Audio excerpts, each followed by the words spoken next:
Hello there everyone, it's King Sloth and welcome back to another military reaction video. Today I'm reacting to episode 4 of War in Our Time and it's titled One Is Not Strong. This is made by the Swedish military and so far every episode has been an absolute banger. I'm not gonna lie, they are so good. But for those who don't know me, my name is King Sloth. I was in the British Army for just under 8 years before transferring across to the Royal Air Force, where I'm still currently serving. We were aiming for 4,000 subscribers at the end of the year and we're almost at 5.5, so the love and support from you guys has been absolutely amazing. I'm thankful every day that you guys keep coming back and giving me more recommendations because yeah, I love it. I love learning different culture, different militaries. It's great. So make sure you support the channel, get the notifications bell turned on, and let's get into the reaction. Vi befinner oss mitt uppe i en väldigt omvälvande period. Sverige har nu brutit med 200 år av alliansfrihet och gått in i NATO. Vad innebär det här för Sverige och Försvarsmakten nu och i framtiden? Och vilka förmågor tillför vi alliansen? Quick thing here, obviously the intro is going on now. I'll fast forward the intro. But for those who don't know what NATO is, like the whole point of NATO, it's a defensive treaty organisation. Well, North Atlantic Treaty Organisation, that's what NATO is. But pretty much it's a defensive organisation. So if one gets attacked, that's classed as an attack on every country. And every country involved in NATO will get involved. So after 200 years of not being involved, for Sweden to jump in is massive. I guess it's more of a protection thing because of Russia and how unpredictable they could be. But joining NATO is a massive thing. I've had a lot of people comment me, message me on different social medias, which you can find down below anyway. And it's regarding the fact that Russia is attacking Ukraine. Why are NATO getting involved? Unfortunately, Ukraine is not part of NATO. Even though we are helping regards to like financially and sending them weapons and ammunition and whatnot and helping with training, they are not in NATO, so it's not part of the agreement.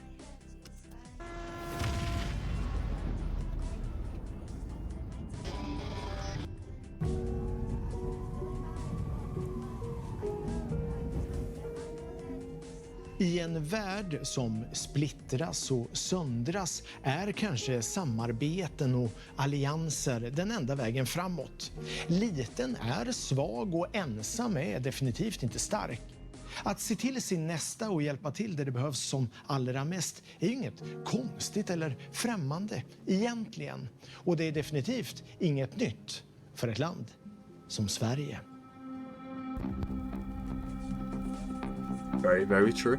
Efter andra världskriget så befinner sig Europa i en politisk och ekonomisk kris. Det finns ett öst och ett väst. 1949 så undertecknas ett försvarssamarbetsavtal västländerna emellan. If there is anything inevitable in the future, it is the will of the people of the world for freedom and for peace. We have no aggressive purpose. We will not use our strength for aggression. Det innebar i korthet att en attack mot ett NATO-land är en attack mot alla. Kalla kriget, ja det kommer och det går, och efter östsidan och Sovjetunionens sammanbrott i och med Berlinmurens fall så skriver fler och fler länder under NATO-medlemskapet.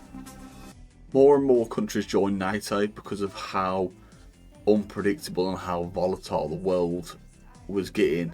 It was a very strange place, especially after Cold War, where you had the threat of nuclear attacks and people were worried about spies and espionage and sabotage. It made sense joining a group, especially with that amount of military power. It makes complete sense that you join NATO. It makes complete sense. Vi har haft militära samarbeten under många år, men vi har haft det under andra premisser än att vara allierad. Och det här är väl en kunskap som kanske inte har varit så spridd i Sverige nationellt. Jag tror många svenskar har trott att vi har varit neutrala. Neutraliteten upphörde i princip efter kalla kriget och vi gick en annan väg. Däremot har vi varit militärt alliansfria. Och det här är ju såklart även till hjälp för oss att snabbt komma in i alliansen.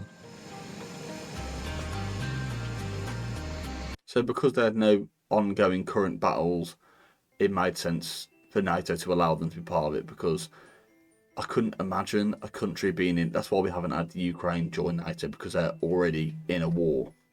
It would make no sense for us to be like, we're defensive, but we're not going to be the attacker, but also you can join now, then we can attack. That's not...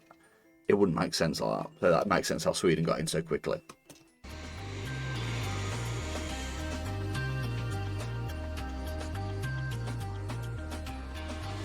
Nu är faktiskt hela Norden ett sammanhängande försvarsområde. Oerhört viktig geografi för NATO. Från Danmark, Sverige, Bornholm, Gotland, Finland och så ända upp till Nordnorge och Barentshav, Arktis.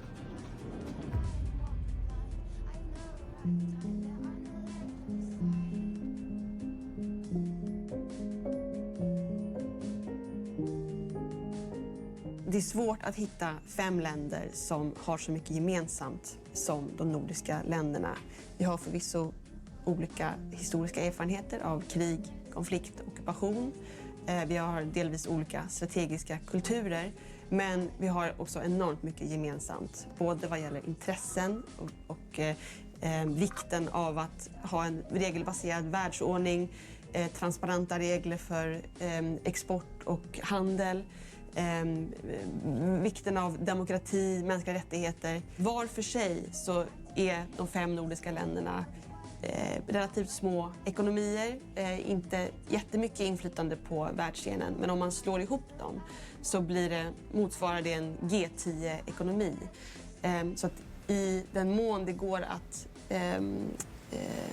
synka våra analyser och synka våra strategiska prioriteringar, så finns det möjlighet att kanske få större genomslag för genuina nordiska intressen. Det betyder inte att vi ska skapa en klubb i klubben, att vi ska bli ett litet nordiskt NATO. Det är inte alls tanken, utan tanken är snarare att vi genom att stärka säkerheten i Norden gemensamt kommer att skapa en mycket mer starkare och säkrare Europa och allians. Then you think about, this might sound really petty, then you also think throughout history, and the time going back to like the Viking times, you know, like Nordic, Norse, like about Norse tattoos on my arms, on my shoulder. I love the whole Nordic and Norse side of these Scandinavian countries. I love it, love the whole vibe of it. But back in the day, they spent most of the time attacking each other within different groups. Now, so now in modern times, they're more established. They realise that we get nothing from attacking one another. And now they're all in NATO together. It makes sense that they correlate their forces and almost join together as a single economy while in NATO and like G10 wise. It makes complete sense.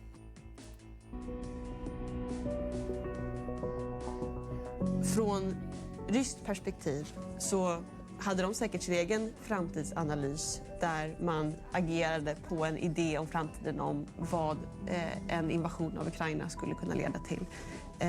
Men det som är tydligt är ju att de konsekvenserna som skedde av invasionen var nog inte alls som i linje med Putins analys eller intressen. Det faktum att Europa och NATO kom samman på det sätt som de faktiskt gjorde. Jag är ganska säker på att han inte hade tänkt att Sverige och Finland skulle söka medlemskap i NATO som en konsekvens. Och det visar på just komplexiteten i krig och komplexiteten i att försöka förutsäga vad som komma skall. I mentioned this on a post previously. If Putin was to invade Ukraine and take over Ukraine, what were the chances of him actually stopping and taking over one country? If he made it that simple to take over the whole of Ukraine, would he stop there? Like we thought he tried to take, well, Russia in general tried to take Finland in 1920, if I get that right. Sorry if I'm wrong. But it didn't work. Finland held him off and then brought back. And now obviously anything going on in Ukraine, it made sense for them to go like, okay, if anything does go wrong this time, we might need a bit more help. And then join NATO. It makes complete sense. Rent generellt så är resonemanget att under överskådlig tid så kommer Ryssland att utgöra ett hot mot alliansen. Det finns inga tecken just nu som säger något annat. Och där är vi helt enkelt. Det här för oss in på Sveriges roll i NATO. Det vi ska tillföra alliansen är en viktig del av den så kallade avskräckningsstrategin. Det ska helt enkelt vara för kostsamt för Ryssland att angripa ett NATO-land. Gör man det så får man 30 plus länder mot sig.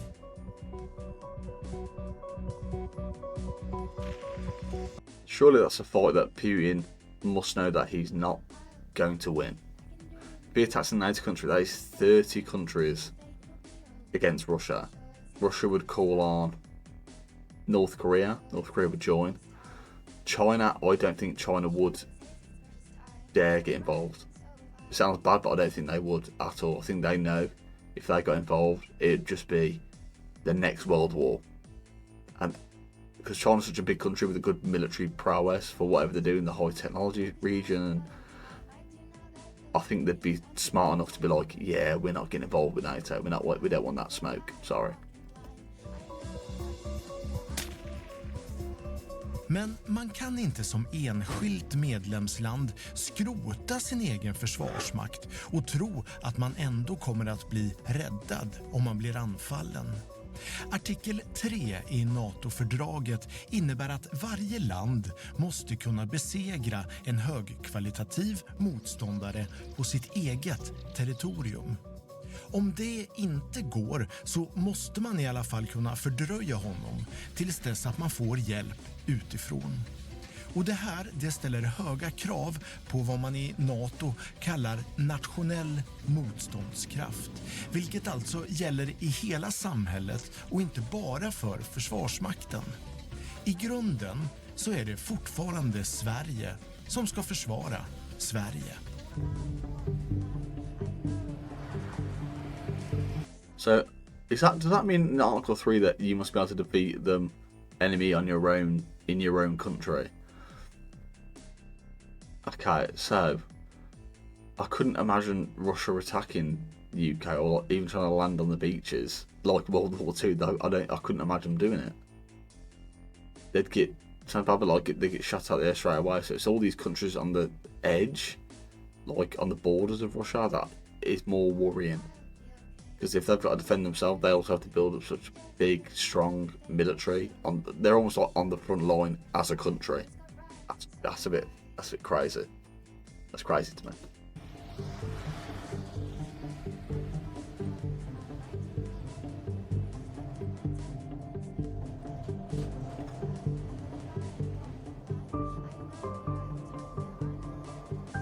Det här är Muskötunneln. Den leder till den svenska marinens ledningscentral. Härifrån övervakas hela Östersjön, från vattenytan till havsbotten. I och med NATO-medlemskapet så fyller den svenska marinen en viktig funktion för säkerhet och stabilitet i Östersjöområdet.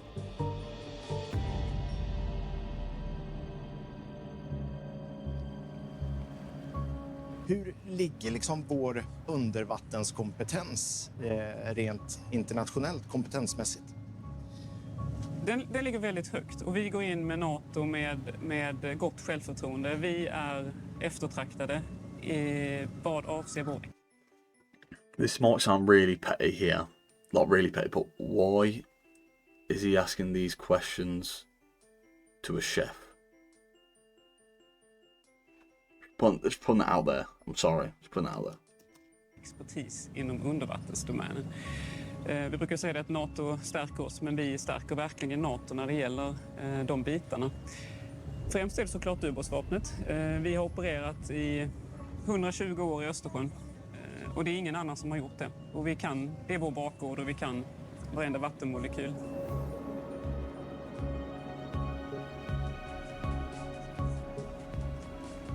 Vad man behöver känna till är att vi i marinen och i synnerhet i undervattensdomänen är alltid där ute.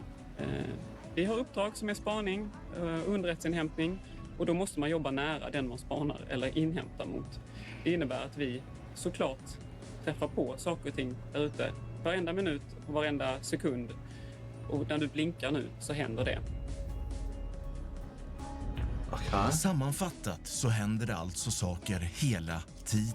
This is what got mentioned on one of the briefs I was in Lost Your Mouth about how Russia is believed to have been cutting pipes in the Baltic, which can be anything from oil to gas to the internet lines, absolutely anything, and it costs so much money to get these things fixed. If not, then build a new line, but that also costs money.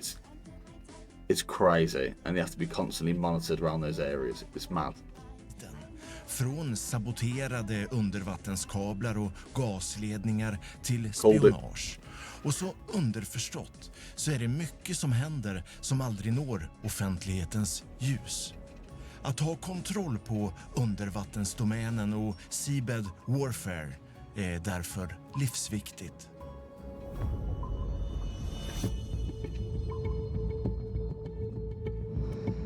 That is the one job I think I could never do, and that's be a submariner, because that idea of being trapped underwater for like potentially like months at a time scares me. Like I just couldn't do it. I'm too tall. I'd end up with like bruises all over my head. I couldn't do it. Varför är det viktigt att Sverige har en egen kompetens när det kommer till seabed warfare? Det är viktigt eftersom det finns så mycket värden som vi är intresserade av som finns på sjöbotten. Mycket pipelines som transporterar naturresurser såsom gas etc. Och många ledningar för kommunikation eller för transaktioner. Så man kan nästan säga varje gång man gör en banktransaktion etc. på sin mobiltelefon så har den varit ner och studsat botten. Så således har vi ett stort intresse att det fortsätter fungera eftersom det blir väldigt sårbart i samhället när det uteblir. It just shown then a submarine going underneath a public bridge. This might sound really bad, but if I saw that while driving across the bridge, I'd be panicking. I'd be like, where's it going? What is it going over there for? What's going on? You'd panic.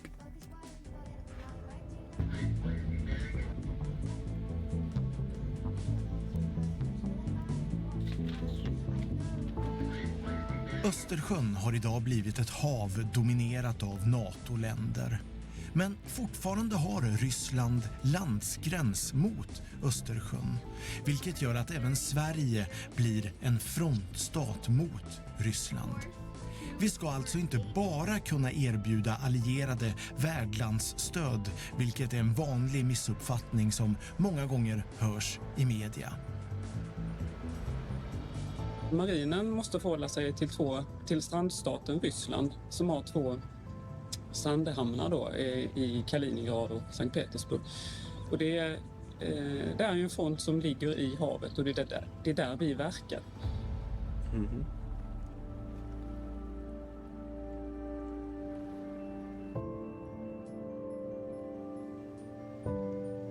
Den tid som har varit när vi har som nation försökt lösa det säkerhetspolitiska problemet i andra länder har inte inneburit att marinen har slappnat av, utan vi har varit här hemma och som vi säger kört mjölken, hållit gränsen och tillsett att Sverige fortsatt har sovit gott.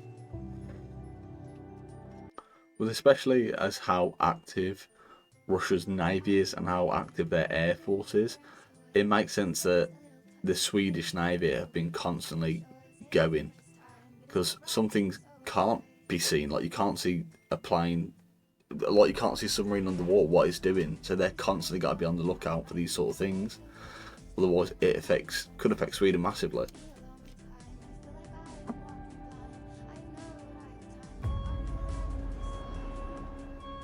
Nice little lighthouse there.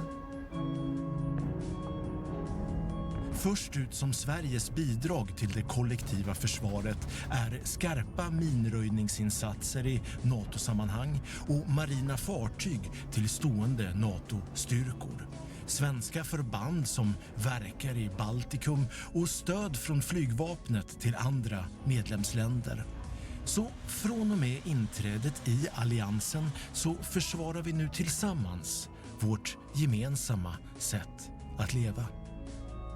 Och det kan jag känna att ger mig hopp i dessa mörka tider, att känna att vi står inte själva. Why am I hearing church music? Oh.